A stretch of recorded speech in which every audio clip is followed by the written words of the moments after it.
மூன்று பாவத்திற்குத்தான் நிரந்தரமாக நரகத்தில் இருப்பான். அந்த பாவத்திற்கு அவன் தௌபா செய்யாவிட்டால் அந்த பாவத்திற்கு அவன் நிரந்தரமாக நரகத்தில் இருப்பான் என்பதாக இப்னு அப்பாஸ் குர்ஆனில் 3 வசனங்களில் தான் அல்லாஹ் ரப்புல் ஆலமீன் 3 பாவத்திற்கு நிரந்தர நரகம் என்று அல்லாஹ் சொல்கிறான். அதில் முதல் பாவம், யார் அல்லாஹ்வுக்கு இணை வைப்பார்களோ அவர்கள் நிரந்தரமாக நரகத்தில் இருப்பார்கள். இரண்டாவது பாவம், ومن قتل مؤمنا متعمدا فجزاؤه جهنم خالدا فيها وغضب الله عليه ولعنه وأعد له عذابا مهينا.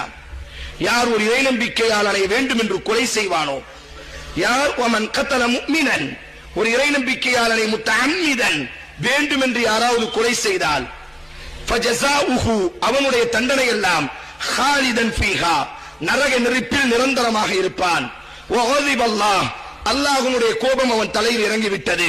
வலஅனஹு அல்லாஹ்வின் சாபம் அவன் தலையில் இறங்கிவிட்டது. வஅதலஹு அல்லாஹ் அவனுக்கு தயார்படுத்தி விட்டான்.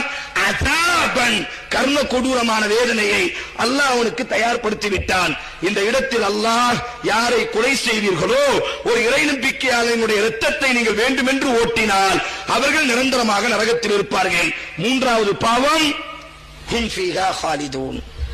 யார் இந்த வட்டி தொழிலில் இருக்கிறார்களோ, யார் இந்த வட்டி தொழிலில் இருக்கிறார்களோ அவர்கள் அனைவருமே நிரந்தரமாக நரகத்தில் இருப்பார்கள்.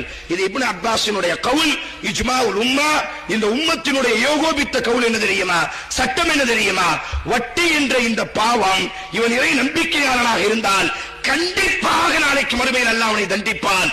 அப்படி ஒரு கால் அவனை மன்னிக்க நினைத்தாலும் அல்லாஹ் அவனை தண்டித்து விட்டுத்தான் அல்லாஹ் அவனை மன்னிப்பான்.